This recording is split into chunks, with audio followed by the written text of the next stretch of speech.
she whispered. I thought I heard whistling. Whistling?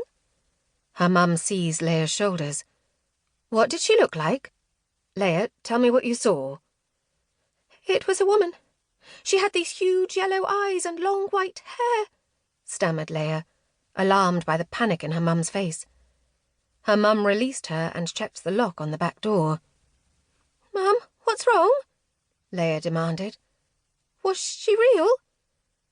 Layah's mum turned and smiled, her bright eyes sombre. There's no one there, Layah. It was just a dream. Nothing to worry about.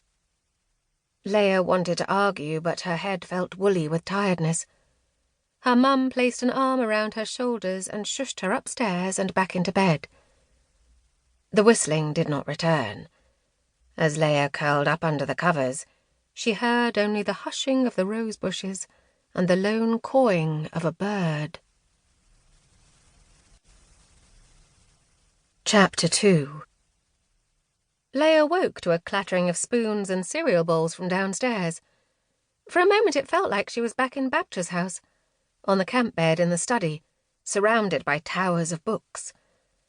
Layah opened her eyes and saw the faded beige wallpaper of their holiday cottage and the grey light of Losedale. Her heart sank. This time last year they'd all been in Poland.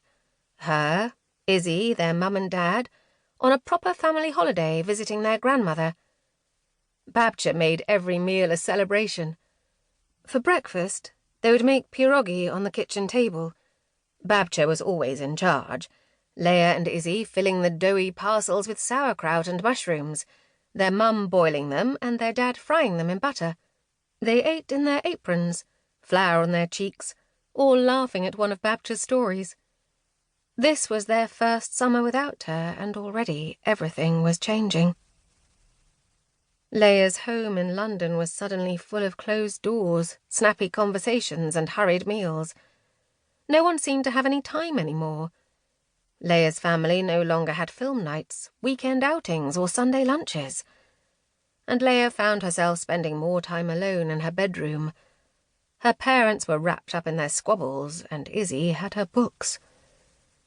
Layah rolled over and checked her phone. No messages. Clearly her school friends were too busy having fun to notice she'd gone.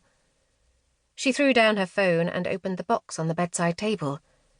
It was Babcha's final gift, an amber pendant on a gold chain, one for each of her granddaughters. Layah fastened the necklace around her neck, grabbed a jumper, and headed downstairs. Rook Cottage was, to put it mildly, cosy. As you entered one room, you were already halfway into the next, and every inch was stuffed with flowery furniture. Izzie was reading at the kitchen table, a spoon of cornflakes dangling in one hand. Her dirty blonde hair was pulled into 2 unbrushed plaits, and she was blissfully unaware that the ends were dangling in her orange juice. Outside, Layah could see their mum untangling the washing line, the garden flowers nodding in the wind. A shiver ran through Layah as she remembered her dream, that woman with yellow eyes smirking at her through the window. Layah gave her head a little shake. She sat down next to Izzie and filled a bowl with chopped banana, cornflakes, chocolate flakes, and Nutella, a family speciality, and tried not to think about her nightmare. "You need the honey?" said Izzie, handing it over without glancing up from the page. "Thanks," Layah grinned. "So, what's new?" "Reading."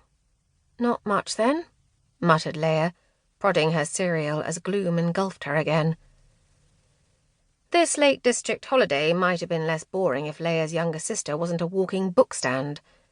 Today's book choice had a magical creature splashed across the cover. There was a startled cry from the garden, and Layah jumped as a mass of blackbirds took flight and the washing line whipped out of their mum's hands.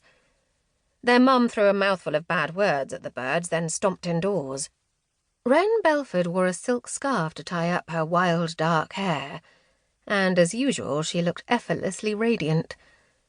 Layah and Izzie both agreed it was detrimental to their education having a mum most of their teachers fancied. Their mum had insisted on giving her daughters her own surname,